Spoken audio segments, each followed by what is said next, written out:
Hello friends, welcome to our YouTube channel beyond science. आज हम लोग डिस्कस करेंगे भारतीय विज्ञान के क्लास 10th का बायोलॉजी है, जो कि लास्ट चैप्टर है हमारा पर्यावरण। तो इसका हम लोग जो वस्तुनिष्ठ टाइप के जो प्रश्न उत्तर हैं उनको हम लोग डिस्कस करेंगे। चलिए हम लोग अपना चैप्टर शुरू करते हैं। इस चैप्टर में 10 वस्तुनिष्ठ प्रश्न हैं जिसको हम लोग देखेंगे। उसके बाद आगे का क्वेश्चन करेंगे। पहला क्वेश्चन है, किसी पारिस्थितिकी तंत्र में ऊर्जा को ग्रहण करने वाले होते हैं। तो पारिस्थितिकी तंत्र में जो ऊर्जा को ग्रहण करेंगे वो हरे पादप होंगे, पौधे, जिन्हें हम लोग उत्पादक भी कहते हैं। तो पहला ऑप्शन सही हो जाएगा। दूसरा देखते हैं, निम्नलिखित में कौन उत्पादक है। तो उत्पादक घास होगा, क्योंकि सिर्फ यही है जो ऊर्जा को ग्रहण करके भोजन तैयार कर सकता है। 3 देखते हैं, मैदानी पारिस्थितिकी तंत्र में तृतीयक उपभोक्ता है। तो तृतीयक उपभोक्ता जो हो जाएगा सर्प हो जाएगा। क्वेश्चन नंबर 4 देखते हैं, वन पारिस्थितिकी तंत्र में हिरण होते हैं। तो हिरण जो होगा प्राथमिक उपभोक्ता होगा, क्योंकि ये जो है उत्पादक को खाएगा, घास को खाकर प्राथमिक उपभोक्ता का कार्य करेगा। क्वेश्चन नंबर 5 है, निम्नलिखित में कौन एक आहार श्रृंखला बनाते हैं। तो आहार श्रृंखला यहाँ पर घास, मछली तथा मेढक, ये तो नहीं बनाएगा। ख है शैवाल, घास तथा ग्रास हॉपर, ये भी नहीं होगा। शैवाल घास दोनों उत्पादक हो गए हैं। और यहाँ पर सब उटपटांग सा ऑप्शन दिया गया है। गेहूं, आम तथा मनुष्य, ये भी कोई श्रृंखला नहीं बना रहा है। तो ग ऑप्शन ही सही होगा। घास को खाएगी बकरी, तथा मनुष्य जो सर्वाहारी होते हैं, सर्वभक्षी ओमनिवोरर जो होते हैं, वो बकरी को खाएंगे। तो यहाँ पर एक ही श्रृंखला सही है, ग ऑप्शन सही हो जाएगा। क्वेश्चन नंबर 6 है, किसी पारिस्थितिकी तंत्र में जैव घटक होते हैं। तो जैव घटक जो होंगे यहाँ पर दिया हुआ प्रकाश एवं जल, ये जैव घटक हैं। और इसके आगे है हरे पौधे एवं मृदा जो अजैव, यहाँ पे एक ऑप्शन गलत हो गया, मृदा। हरे पौधे एवं जल, ये भी जल जो है अजैव घटक हो गया। यहाँ पर घ ऑप्शन सही हो जाएगा। पौधे, जानवर, मनुष्य एवं सूक्ष्मजीव, ये सब जैव हैं। तो जैव घटक में घ आंसर सही हो जाएगा। क्वेश्चन नंबर 7 देखते हैं, पारिस्थितिकी तंत्र में ऊर्जा का प्रवाह होता है। तो पारिस्थितिकी तंत्र में ऊर्जा का प्रवाह एक दिशीय होता है। ऑप्शन नंबर क सही हो जाएगा। क्वेश्चन नंबर 8 देखते हैं, एक आहार श्रृंखला में शाकाहारी से निर्माण होता है। तो जो शाकाहारी से निर्माण होता है, द्वितीय पोषी स्तर का जो होता है निर्माण होता है। क्वेश्चन नंबर 9 देखते हैं, निम्नलिखित में कौन सा समूह जैव निम्नीकरण पदार्थों का है। तो जैव निम्नीकरण मतलब कि जो सड़ गल के जो मिट्टी में मिल जाए या मिट्टी बन जाए, मतलब कि उसका विघटन हो जाए। तो यहाँ पर जितना भी ऑप्शन दिया हुआ है उसमें से क सही है। फल के छिलके, गोबर, पेपर, ये सब जो है इसका निम्नीकरण आसानी से हो जाएगा। तो ग राइट ऑप्शन हो जाएगा। क्वेश्चन नंबर 10 है, ओजोन परत का अवक्षय के लिए मुख्य रूप से कौन जिम्मेवार है। तो मुख्य रूप से CFC, जिसको क्लोरोफ्लोरोकार्बन कहा जाता है, जिम्मेवार है। नेक्स्ट है, रिक्त स्थानों की पूर्ति करें। तो इसको भी हम लोग देख लेते हैं। जैव घटकों एवं अजैव घटकों से पारिस्थितिकी तंत्र का निर्माण होता है। क्वेश्चन नंबर 2 है, पादपों को स्वपोषी भी कहा जाता है। क्वेश्चन नंबर 3 है, प्राथमिक उपभोक्ता सामान्यतः शाकाहारी होते हैं। क्वेश्चन नंबर 4 है, मृत उत्पादक एवं उपभोक्ता का अपघटनकर्ता द्वारा होता है। 5 आहार श्रृंखला के विभिन्न स्तरों को पोषी स्तर कहते हैं। 6 है, पारिस्थितिकी तंत्र में ऊर्जा का प्रवाह सदा एक दिशा में होता है। 7 है, DDT एक जैव अनिम्नीकरण पदार्थ है। 8 ओजोन परत के अपक्षय से मनुष्य में त्वचीय कैंसर का खतरा बढ़ जाता है। नेक्स्ट है अति लघुत्तरीय प्रश्नोत्तर, जो कि 42 क्वेश्चन है। तो एक एक करके हम लोग इसका आंसर देखेंगे। पहला है पर्यावरण किसे कहते हैं? तो इसका आंसर हो जाएगा अजैव तथा जैव घटकों के बनी दुनिया को पर्यावरण कहा जाता है। ये आंसर हो जाएगा फर्स्ट का। सेकंड क्वेश्चन है पारिस्थितिकी तंत्र क्या है? तो इसका आंसर होगा पारिस्थितिकी तंत्र में जैव और अजैव घटक होते हैं। क्वेश्चन नंबर 3 है पारिस्थितिकी तंत्र के किन्हीं 2 जैव घटकों के नाम लिखें। तो जैव घटकों में आ जाएगा जैसे कि पौधा हो जाएगा, जानवर, मनुष्य, सूक्ष्म जीव इत्यादि, या हम लोग उत्पादक या उपभोक्ता भी कह सकते हैं। ये 2 जैव घटकों के नाम हुए। क्वेश्चन नंबर 4 देखते हैं पारिस्थितिकी तंत्र के किन्हीं 3 अजैव घटकों के नाम लिखें। तो मृदा, वायु या जल, ये सब जो है अजैव घटक है। क्वेश्चन नंबर 5 है कृत्रिम पारिस्थितिकी तंत्र का कोई 2 उदाहरण दे। तो कृत्रिम पारिस्थितिकी तंत्र में जो मानव निर्मित भूमि, पार्क, कृषि या तालाब हो गया, फुलवारी हो गया, ये सब जो घास का मैदान है, ये सब मानव निर्मित पारिस्थितिकी तंत्र का उदाहरण है। क्वेश्चन नंबर 6 है मैदानी पारिस्थितिकी तंत्र के आहार श्रृंखला के नामों को दर्शाएं। तो मैदानी पारिस्थितिकी तंत्र के जो आहार श्रृंखला है उसमें पहले घास होगा, घास में ग्रास हॉपर होगा, इसे टिड्डा कहा जाता है, और उसको हम लोग फटिंगा भी बोलते हैं। तो उसको खाएगा मेढक, मेढक को खाएगा सर्प, और सर्प को बाज खा जाएगा। तो ये एक तरह से जो है मैदानी पारिस्थितिकी तंत्र की आहार श्रृंखला है। इसे बुक में इस प्रकार के फिगर से दिखाया गया है। घास है, टिड्डा है, ग्रास हॉपर, इसको प्राथमिक उपभोक्ता कहा गया, मेढक द्वितीय हुआ, सर्प तृतीयक उपभोक्ता हुआ, बाज है जो उच्चतम श्रेणी का मांसाहारी चतुर्थ उपभोक्ता हुआ। यहाँ पे जो चित्र है वो मैदानी पारिस्थितिकी तंत्र का एक आहार श्रृंखला है। क्वेश्चन नंबर 7 है उत्पादक किसे कहते हैं। तो उत्पादक में हमेशा हरे पौधे आएंगे, और जो कि वे सभी पौधे जो कि कुछ पौधे पीले या लाल रंग के भी होते हैं, जो सजावटी तरह के पौधे होते हैं। तो हम लोग बोल सकते हैं कि जिसमें प्रकाश संश्लेषण द्वारा अपना भोजन निर्माण करने की क्षमता है, उसे हम लोग उत्पादक कह सकते हैं। क्वेश्चन नंबर, तो यहाँ पर जो सिर्फ हरे रंग के पौधे नहीं, मतलब कि कुछ पौधे होते हैं जो कि लाल रंग के होते हैं या कुछ पीले होते हैं, तो उसमें जो होता है क्लोरोप्लास्ट उसी तरह का प्लास्टिड होता है। इसीलिए कुछ पौधे से, जनरली तो पौधे हरे ही होते हैं, लेकिन जानना जरूरी है कि वो भी प्रकाश संश्लेषण करके अपना भोजन बना सकते हैं। इस तरह से क्वेश्चन पूछता है आगे जाके, जो एग्ज़ाम में 1 नंबर को ले जाता है गलती से। नेक्स्ट देखते हैं एक आहार श्रृंखला का प्रथम पोषी स्तर क्या है। तो जो प्रथम पोषी स्तर है उत्पादक या हरे पौधे होता है।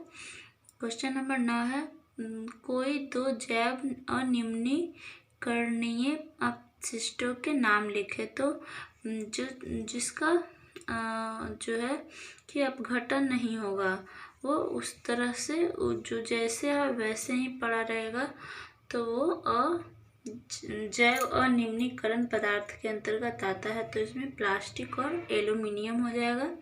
क्वेश्चन नंबर 10 है निम्नलिखित में कौन कौन जैव निम्नीकरणीय है। तो यहाँ पर दिया हुआ है, इसमें कागज हो जाएगा, DDT नहीं होगा, गोबर हो जाएगा, और सब्जी के छिलके जो है जैव निम्नीकरणीय है। क्वेश्चन नंबर 11 है किस कारण से कुछ पदार्थ जैव निम्नीकरण होते हैं तथा कुछ जैव अनिम्नीकरण होते हैं।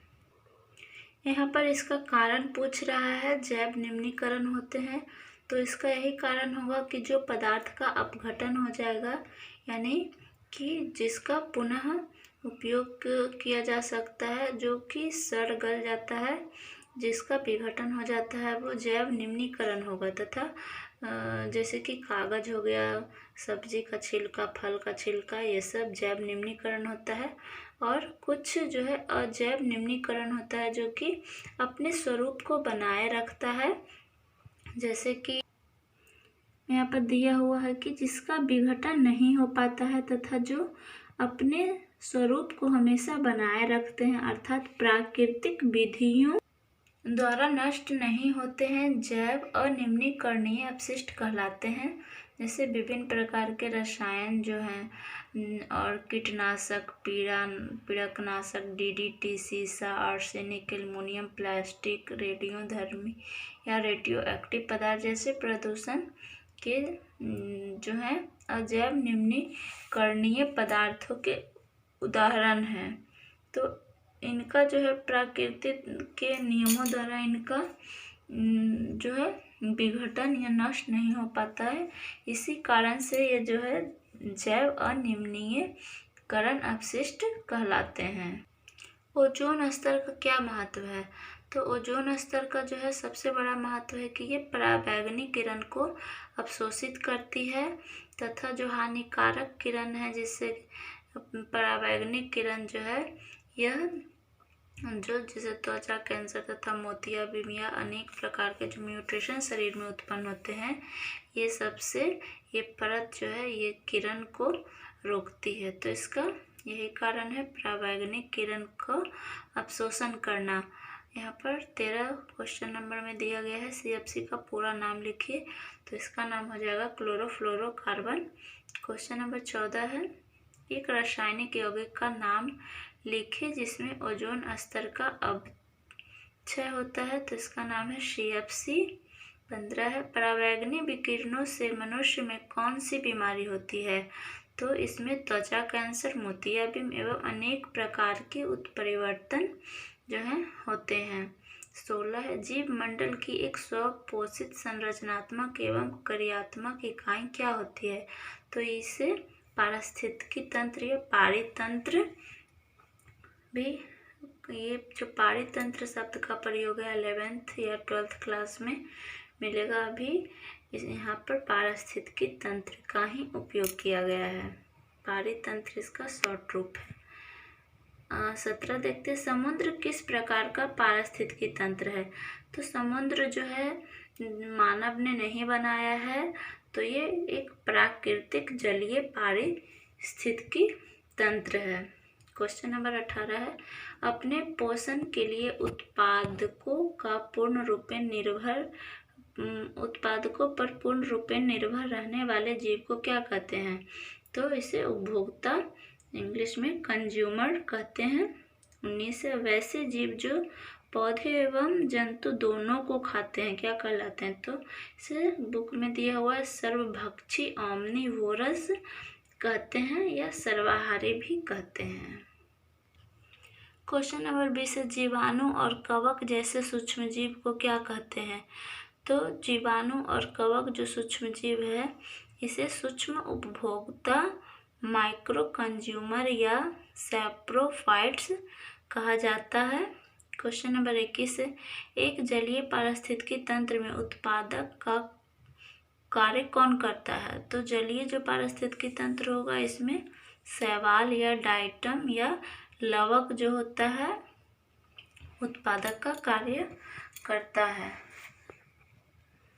क्वेश्चन नंबर 22 से, पृथ्वी तक पहुंचने वाली सौर ऊर्जा का कितना भाग उत्पादक ग्रहण कर रासायनिक ऊर्जा में परिवर्तित करता है? तो इसका जो है भाग जो है बहुत छोटा सा भाग जो है पृथ्वी तक पहुंचता है और करीब 1% भाग जो है इसका उत्पादक जो है रासायनिक ऊर्जा में परिवर्तित करता है। क्वेश्चन नंबर 23, आहार श्रृंखला के प्रत्येक पोषी स्तर पर कुल ऊर्जा का कितना हिस्सा अगले पोषी स्तर में स्थानांतरित होता है? तो ये जो है 10% जो है अगले पोषी स्तर में स्थानांतरित होता है। यहाँ पर दिया गया है आहार श्रृंखला के प्रत्येक पोषी स्तर पर कुल ऊर्जा के 10% ऊर्जा का ही स्थानांतरण अगले पोषी स्तर को हो पाता है तथा शेष 90% ऊर्जा का व्यवहार विभिन्न प्रकार से हो जाता है। तो इस तरह से 10% ऊर्जा जो है अगले पोषी स्तर तक पहुंचता है। क्वेश्चन नंबर 24 है, जैव अनिम्नीकरणीय पदार्थों की मात्रा का पहले पोषी स्तर से अगले पोषी स्तर में क्रमशः होने वाली वृद्धि को क्या कहते हैं? तो इसे जो है जैव आवर्धन कहा जाता है। रेडियोधर्मी पदार्थ किस प्रकार के अपशिष्ट हैं? तो ये जो है जैव अनिम्नीकरण है। क्वेश्चन नंबर 26 है, अगर विभिन्न पोषी स्तर के जीवों की संख्या का अवलोकन किया जाए तो किस प्रकार की आकृति बनती है? तो ये जो है पिरामिड की आकृति बनती है। क्वेश्चन नंबर 27 है, कागज और कपास से निर्मित कपड़े किस प्रकार के अपशिष्ट हैं? ये जैव निम्नीकरण है। 28, धरती पर स्थित सभी जंतुओं को किस श्रेणी में रखा जाता है? तो उपभोक्ता की श्रेणी में रखा जाता है। 29, तिलचट्टा एवं मनुष्य किस प्रकार के जीव हैं? तो ये सर्वभक्षी हैं, ओमनिवोरस, जो कि अन्न भी खाते हैं और मांस भी खाते हैं। 30 है, आहार श्रृंखला के जाल को क्या कहते हैं? तो इसे आहार जाल कहते हैं। 31, अधिकतम ऊर्जा किस स्तर पर संचित रहती है? तो उत्पादक में जो है अधिकतम ऊर्जा संचित रहती है, जो कि प्रथम पोषी स्तर में आता है। 32 है, आहार श्रृंखला में मनुष्य का क्या स्थान है? तो मनुष्य का स्थान उपभोक्ता का है, जो कि क्योंकि ये तो भोजन स्वयं बनाता नहीं है, हम लोग के पास इतनी ताकत नहीं है कि हम लोग सूर्य से एनर्जी ग्रहण करके खुद अपना भोजन बना सके। हम लोग जो भी भोजन बनाते हैं, जो लेते हैं, वो पौधे का बनाया हुआ है, या जो मांसाहारी हैं तो वो उसे उस जीव ने निर्माण किया। हम लोग के पास इतना ताकत नहीं है कि हम लोग स्वयं चावल या गेहूं का निर्माण कर सके। ये सब पौधे यानी कि उत्पादक ने बनाया है। क्वेश्चन नंबर 33 है, हमारे खाद्य पदार्थों में हानिकारक रसायनों का जवाब किस क्रिया द्वारा होता है? तो ये जो है जैव आवर्धन क्रिया के द्वारा होता है। 34 है, किस क्षेत्र के ऊपर ओजोन स्तर में आई कमी को सामान्यतः ओजोन छिद्र की संज्ञा दी जाती है? तो ये है अंटार्कटिका के ऊपरी क्षेत्र को। 35 है, एरोसोल से के उपयोग से वायुमंडल एवं जीवमंडल सम्मिलित रूप से किसका निर्माण करती है? तो ये जो है CFC का निर्माण करती है। जल मंडल, स्थल मंडल, वायुमंडल एवं जीव मंडल सम्मिलित रूप से किसका निर्माण करती है? तो ये पर्यावरण का निर्माण करेगी। 37 है, उपभोक्ता को कितने श्रेणियों में बांटा जा सकता है? तो उपभोक्ता को तीन श्रेणियों या 4 श्रेणियों में भी बांटा जा सकता है, प्राथमिक, द्वितीय, तृतीय या बाद जो है चतुर्थ उपभोक्ता है। 38 है, वन पारिस्थितिकी तंत्र में घास का पोषी स्तर क्या होगा? तो इसका पोषी स्तर उत्पादक का होगा या प्राथमिक पोषी स्तर होगा वन। 39 क्वेश्चन नंबर है, एक वन पारिस्थितिकी तंत्र में चिड़िया का क्या स्थान है? तो चिड़िया तो उत्पादक होगी नहीं। चिड़िया जो है या तो कीड़ा मकोड़ा को खाएगी या दाना खाएगी या पेड़ का फल खाएगी, तो ये स्वयं भोजन का निर्माण नहीं कर रही, इसलिए ये चिड़िया उपभोक्ता होगी। एक मैदानी पारिस्थितिकी तंत्र के आहार श्रृंखला में गिद्ध कहाँ आते हैं? तो ये चतुर्थ उपभोक्ता में आते हैं। 41 है, क्या ऊर्जा का हस्तांतरण उपभोक्ता से उत्पादक की ओर हो सकता है? तो ये इम्पॉसिबल है, कभी नहीं होगा। जब भी होगा उत्पादक से उपभोक्ता की ओर ऊर्जा का हस्तांतरण होगा, क्योंकि उत्पादक जो है भोजन का निर्माण कर रहा है, ना कि उपभोक्ता। क्वेश्चन नंबर 42 है, CFC के टूटने से किस गैस की उत्पत्ति होती है जो ओजोन से प्रतिक्रिया करता है? तो इसका आंसर होगा क्लोरीन परमाणु का। ये था चैप्टर हमारा आज का जो चैप्टर था हमारा पर्यावरण था, और ये 10th क्लास के लास्ट चैप्टर का। अगर वीडियो थोड़ा सा यूजफुल लगा हो तो हमारे चैनल को सब्सक्राइब करें, क्योंकि इस चैनल पर ऐसे ही वीडियो आते रहेंगे। मिलते हैं हम लोग अच्छे से एक नेक्स्ट वीडियो में।